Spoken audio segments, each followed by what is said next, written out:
নমস্কার বন্ধুরা, mister and Mrs কুকিংয়ার্ডে তোমাদের সকলকে জানাই আরও একবার স্বাগত। আমের মৌসুমে কিন্তু আমের এই রেসিপিটা হবে না, এটা কিন্তু কখনোই হতে পারে না। চটজলদি এই সহজ রেসিপিটা যদি আম খেতে পছন্দ করো তাহলে ঝটপট বানিয়ে নাও এই দুর্দান্ত স্বাদের অসাধারণ মিষ্টির রেসিপিটা, আম দই ভাপা। চলো দেখে নেওয়া যাক সহজভাবে কি করে তোমরা বানাবে এই আমের দই ভাপা। আর অবশ্যই কিন্তু যারা নতুন বন্ধু আছো এখনও পর্যন্ত আমার চ্যানেলটাকে সাবস্ক্রাইব করোনি, তাড়াতাড়ি করে সাবস্ক্রাইব করে নিও, পাশে থাকা বেল আইকনটা ক্লিক করতে একদম ভুলো না। চলো দেখে নেওয়া যাক এই দুর্দান্ত স্বাদের রেসিপি। আর কেমন হয়েছে অবশ্যই কিন্তু জানিও, আর ভালো লাগলে লাইক করে দিও। আম দই ভাপা বানানোর জন্য আমাদের এখানে লাগছে দই।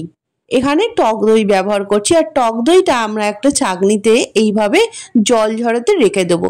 তোমরা চাইলে এখানে সাদা কাপড়, মানে পরিষ্কার সুতির সাদা কাপড়ে এখানে কিন্তু দইটাকে এইভাবে জল ঝরিয়ে নিতে পারো, বা আমার মতো এরকম একটা ছাঁকনির মধ্যেও জলটা ঝরিয়ে নিতে পারো। এটা প্রায় 1 ঘন্টা ধরে আমরা রেখে দিয়েছিলাম।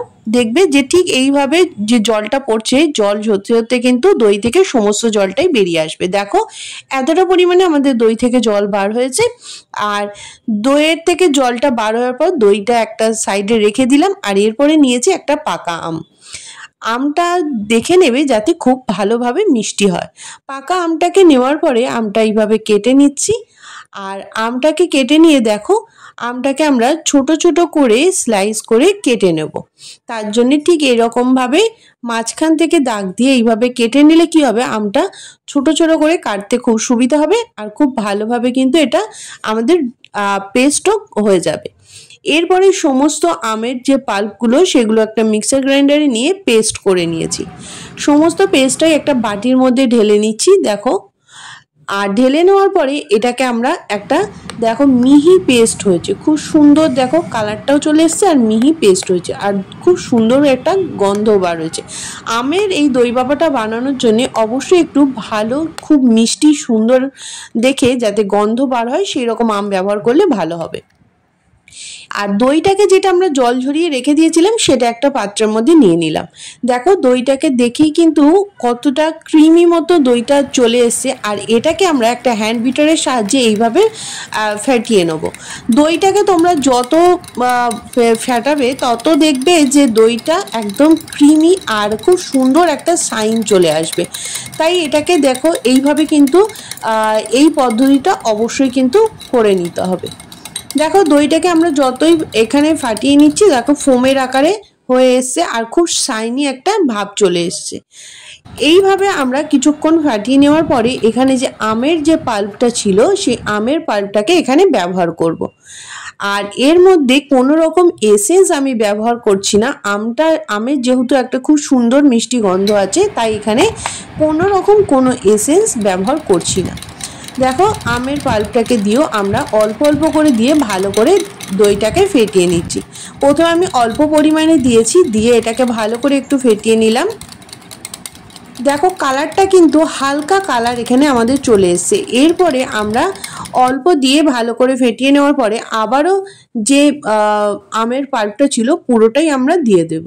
দেখো সমস্তটা দিয়ে দেওয়ার পরে এটাকে আবারও খুব ভালো করে মিক্স করে নিতে হবে, যাতে খুব সুন্দর একটা কালারও চলে আসবে। আর দেখো খুব সুন্দর একটা গন্ধ বার হয়েছে। এইভাবে সমস্তটাই আমরা মিশিয়ে নেওয়ার পরে দেখবে যে খুব সুন্দর কিন্তু এখানে একটা আলাদাই কালার চলে আসবে। তোমাদের কোনো রকম ফুড কালার ব্যবহার করতে লাগবে না, তোমরা চাইলে ব্যবহার করতে পারো। এরপরে এর মধ্যে দিয়ে দিচ্ছি কনডেন্স মিল্ক। এই রেসিপিতে তোমরা যদি এখানে চিনি ব্যবহার করতে পারো, কনডেন্স মিল্ক দিলে কিন্তু এর টেস্টটা ভালো আসবে। কনডেন্স মিল্কটা দেওয়ার পরে এখানে আমরা ভালো করে ফেটিয়ে রেখে দিয়েছি। আর এখানে নিয়ে নিয়েছি এলাচ। এলাচগুলোকে এখানে আমি 3টে এলাচ নিয়েছি। এলাচটাকে আমি ভালো করে ছাড়িয়ে নিয়ে শুধু দানাগুলোকে ব্যবহার করব। দেখো সমস্ত এলাচগুলোকেই ছাড়িয়ে নিয়ে এখানে দানাগুলোকে ব্যবহার করছি, আর খুব ভালো করে এটাকে গুঁড়োও করে নিচ্ছি। এইভাবে এলাচের একটা যে সুন্দর ফ্লেভার আমের সাথে কিন্তু এখানে দিলে খুব সুন্দর লাগবে। আর এই আমদইয়ে তোমরা যদি আমদই ভাপাতে এই এলাচের ফ্লেভারটা যদি মনে করো এলাচের ফ্লেভারটা দেবো না, তাহলে কিন্তু নাও দিতে পারো, কিন্তু দিলে ভালো লাগবে। এরপরে এটাকে সমস্তটাই ভালো করে মিশিয়ে নিয়েছি। দেখো খুব সুন্দর ফোমের আকৃতি তৈরি হয়ে গেছে। আর এর মধ্যে আমি একটা পেপার নিয়ে ভালো করে ঘি দিয়ে মাখিয়ে নিয়েছি, আর এর ওপরে ব্যাটারটাকে ঢেলে দিচ্ছি। সমস্ত ব্যাটারটাকে ঢেলে দেওয়ার পরে ঠিক এইভাবে একটু সমান করে দিচ্ছি, যাতে খুব ওপর থেকে একদম ভালোভাবে সমান হয়ে যায়। এরপরে একটা ফয়েল পেপার দিয়ে এটাকে ঢেকে দিয়ে আমরা ঠিক 20 মিনিটের মতো এটাকে রান্না করে নেবো, ভাপিয়ে নেবো। তাই দেখো সমস্ত দিক থেকেই ভালো করে ফয়েল পেপারটা দিয়ে দিয়েছি, যাতে কোনো রকমে এখানে জলটা না ঢোকে। এরপরে আমরা একটা পাত্রের মধ্যে গরম জল বসিয়ে নিয়েছি। দেখো আগেই আমি গরম জলটা করতে রেখে দিয়েছিলাম। গরম জলটা বসিয়ে নেওয়ার পরে এখানে একটা স্ট্যান্ড দিয়ে দিলাম ঠিক এরকম, আর দইটা ওপরে দিয়ে দিচ্ছি। ঠিক 20 মিনিট মতো আমরা দইটাকে এইভাবে একদম ঢাকা দিয়ে ভালো করে এটাকে একটু ভাপিয়ে নেবো। আর এই যে এখানে যে ছিদ্রটা আছে সেটা কিন্তু আমরা একটা লবঙ্গ দিয়ে বন্ধ করে দিচ্ছি। 20 মিনিট পরে দেখো আমি দেখিয়ে দিচ্ছি, এটা একটু আমি সাইড থেকে দেখে নেব কতটা কি হয়েছে।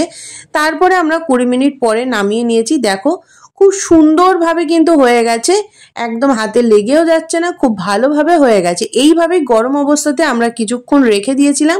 রেখে দেওয়ার পর ঠান্ডা হলে আমরা নামিয়ে নিয়েছি।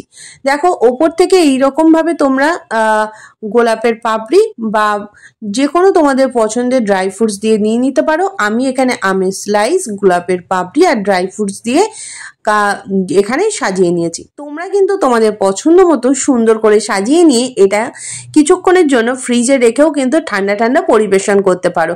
দুর্দান্ত হয় এই আমের দই ভাপা। অবশ্যই এই আম থাকতে থাকতে এই রেসিপিটা অবশ্যই বানিও। আর সামনেই জামাই ষষ্ঠী, জামাই ষষ্ঠীতে এই রেসিপিটা কখনোই মিস করো না। এই রেসিপিটা অবশ্যই একবার বানিয়ে দেখো, আশা করছি ভালো লাগবে। আর যদি ভালো লেগে থাকে তাহলে অবশ্যই একটা লাইক করে দিও, কমেন্টের মাধ্যমে জানাতে ভুলো না যে কেমন লাগলো আমাদের এই রেসিপিটা। যদি ভালো লেগে থাকে তাহলে অবশ্যই কিন্তু আমাদের চ্যানেলটা যারা নতুন বন্ধু আছে সাবস্ক্রাইব করে নিও, পাশে থাকা বেল আইকনটা ক্লিক করতে একদম ভুলো না। আবারও দেখা হচ্ছে নতুন কোনো রেসিপি নিয়ে, ততক্ষণে তোমরা ভালো থেকো, সুস্থ থেকো।